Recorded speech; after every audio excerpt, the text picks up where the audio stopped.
Hi friends, welcome to our channel. Let's know it. நாம இன்னைக்கு பன்னீர் எப்படி பண்றதுங்கறத பார்க்க போறோம். 1 லிட்டர் அளவுக்கு பால் எடுத்து அடுப்புல சூடு பண்ண வச்சிருக்கேன். இந்த பால் பாத்தீங்கன்னா நல்லா கொதிக்கிற ஸ்டேஜுக்கு வரட்டும். இதுல நாம இன்னைக்கு லெமன் ஜூஸ் இல்லனா வினிகர் யூஸ் பண்ணி இந்த பாலை திரிய வச்சு நாம பன்னீர் எடுக்க போறோம். நான் இன்னைக்கு வினிகர் யூஸ் பண்றேன். நீங்க வினிகருக்கு பதிலா லெமன் ஜூஸ் கூட யூஸ் பண்ணிக்கலாம். ஒரு லெமனுடைய ஜூஸ் எடுத்தீங்கன்னா கரெக்டா இருக்கும்.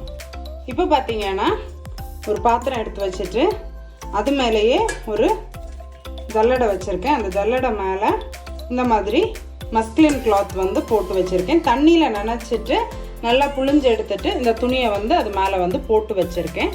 நம்மளோட பன்னீர் ரெடி ஆன உடனே இதில் சேர்த்து வடிகட்டிக்க போகிறோம்.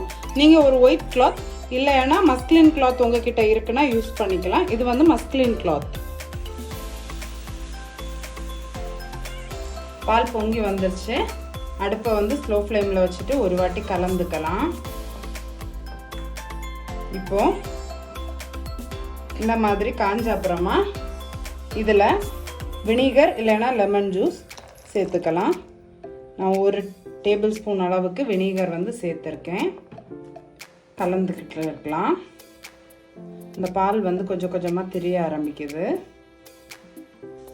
இப்போ பார்த்தீங்கன்னா அந்த பால் தனியாக அந்த பன்னீர் தனியான்னு தெரிஞ்சு வந்துருச்சு. அடுப்பை ஆஃப் பண்ணிக்கலாம். அடுப்பை ஆஃப் பண்ணிவிட்டு நாம் எடுத்து வச்சுருந்தோம் இல்லையா ஜல்லடை, அதில் வடிகட்டிக்கலாம். இப்போ இந்த ஜல்லடையில் நீ வச்சிருக்கிற பன்னீரை சேர்த்துக்கலாம். இப்போ இது மேலேயே கொஞ்சமாக ஃப்ரெஷ் வாட்டர் ஊற்றிக்கலாம். இது எதுக்காக நம்ம இந்த மாதிரி ஃப்ரெஷ் வாட்டர் சேர்க்குறோம்னா, நம்ம அந்த பன்னீரில் வினிகர் சேர்த்துருக்கோம் இல்லையா, அந்த வினிகருடைய ஸ்மெல் போகிறதுக்காகவும் அதனுடைய குக்கிங் ப்ராசஸை ஸ்டாப் பண்ணுறதுக்காக. இந்த பன்னீருடைய குக்கிங் ப்ராசஸ் ஸ்டாப் ஆகிடும். அப்போ தான் நமக்கு பார்த்தீங்கன்னா பன்னீர் நல்லா சாஃப்டாக இருக்கும், இல்லைன்னா ரப்பரியாக இருக்கும். அதுக்காக தான் இந்த மாதிரி கோல்டு வாட்டர் சேர்த்துக்கிறேன். நான் இன்னைக்கு நார்மல் வாட்டர் சேர்க்குறேன். நீங்கள் வேணும்னா ஐஸ் கோல்டு வாட்டர் கூட சேர்த்து வாஷ் பண்ணிக்கலாம். இந்த தண்ணி பார்த்தீங்கன்னா வேவ் வாட்டர்னு சொல்லுவாங்க. இதில் நிறைய ப்ரோட்டீன்ஸ் இருக்கு. நீங்கள் இதை சூப் பண்ணுறப்போ இல்லைன்னா உங்களுக்கு சப்பாத்திக்கு மாவு பிசைகிறதுக்கு அந்த மாதிரி எல்லாத்துக்குமே இந்த வேவ் வாட்டரை நீங்கள் யூஸ் பண்ணிக்கலாம். இதை நீங்கள் வேஸ்ட் பண்ணாமல் ஏதாச்சும் பண்ணுறதுக்கு யூஸ் பண்ணிக்கோங்க. வேணா ஏதாச்சும் கிரேவிக்கு கூட சேர்த்துக்கலாம். இதில் நிறைய ப்ரோட்டீன்ஸ் இருக்கு. இப்போ இந்த பன்னீரை பார்த்தீங்கன்னா இந்த மாதிரி எடுத்துட்டு நம்மளால எவ்வளவு தூரத்துக்கு முடியுமோ அவ்வளோ தூரம் அதில் இருக்கிற எக்ஸஸ் வாட்டரை ஸ்குவீஸ் பண்ணிக்கோங்க. இந்த மாதிரி டைட் பண்ணுறப்போவே அதில் இருக்கக்கூடிய எக்ஸஸ் வாட்டர் எல்லாம் ஸ்குவீஸ் அவுட் ஆகி வரும். இதுக்கப்புறமா என்ன பண்ணுங்கன்னா ஒரு ஸ்கொயர் ஷேப் மாதிரி பண்ணிக்கோங்க.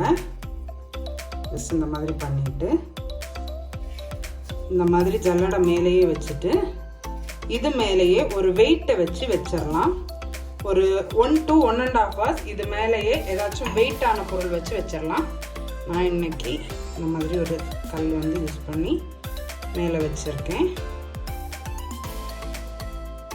இந்த மாதிரி வச்சுட்டு அப்படியே ஒரு 1 to 1.5 hours விட்டுறலாம். இந்த கல்லுடைய வெயிட்னால அதில் இருக்கக்கூடிய எக்ஸஸ் வாட்டர் எல்லாமே ட்ரெயின் அவுட் ஆகிடும். நான் உங்களுக்கு ஒரு 1 to 1.5 hours அப்புறமா பன்னீர் எப்படி வந்திருக்குங்கிறதே காணிக்கிறேன். இப்போ பார்த்தீங்கன்னா நம்ம பன்னீர் ரெடி பண்ண வச்சு கிட்டத்தட்ட ஒரு 1 மணி நேரம் போல் ஆயிருக்கு. கல்லை எடுத்துடலாம். சரிங்களா, நம்மளோட பன்னீர் நல்லா செட் ஆகிருக்கு. இந்த கிளாத்துலேருந்து வெளியே எடுத்துடலாம். ஓகே, சாப்பிங் போர்டு எடுத்துக்கிறேன். அதில் வச்சு நம்ம கட் பண்ணிக்கலாம். நல்லா சாஃப்டாக வந்துருக்கு பாருங்க. இப்போது நமக்கு என்ன சைஸில் வேணுமோ அந்த மாதிரி நம்ம இந்த பன்னீரை கட் பண்ணி எடுத்துக்கலாம்.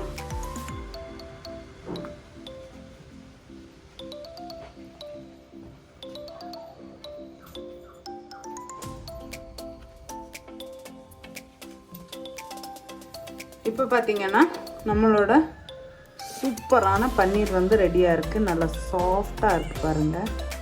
நல்லா சாஃப்டாக இந்த பன்னீரை யூஸ் பண்ணி எல்லா விதமான டிஷ்ஷஸும் பண்ணலாம். இதை வந்து நீங்கள் ஒரு ஏர்டைட் கண்டெய்னரில் போட்டு ஒரு வாரம் வரைக்கும் ஃப்ரிட்ஜில் வந்து ஸ்டோர் பண்ணி யூஸ் பண்ணிக்கலாம். இந்த வீடியோ உங்களுக்கு ரொம்பவே யூஸ்ஃபுல்லாக இருந்திருக்கும்னு நம்புகிறேன். நீங்களும் வீட்டிலே சிம்பிள் அண்ட் ஈஸியாக எப்படி பன்னீர் பண்ணுறதுன்னு தெரிஞ்சிருப்பீங்கன்னு நம்புகிறேன். நீங்களும் மறக்காமல் இதை வீட்டில் ட்ரை பண்ணி பாருங்கள். அது மட்டும் இல்லை, இந்த வீடியோவை உங்கள் ஃப்ரெண்ட்ஸுக்கும் ஷேர் பண்ணுங்கள். அவங்களும் வீட்டிலே பன்னீர் எப்படி பண்ணுறதுங்கிறதையும் தெரிஞ்சுக்கட்டும். நம்மளோட சேனலுக்கு நீங்கள் இது வரைக்கும் சப்ஸ்கிரைப் பண்ணலைன்னா மறக்காமல் சப்ஸ்கிரைப் பண்ணிக்கோங்க. அப்போ தான் நான் ரெகுலராக போஸ்ட் பண்ணுற வீடியோஸுடைய அப்டேட் உங்களுக்கு வரும். சீக்கிரமாகவே இன்னொரு இன்ட்ரெஸ்டிங்கான ரெசிபியோட உங்களை மீட் பண்ணுறேன். Bye friends, thank you.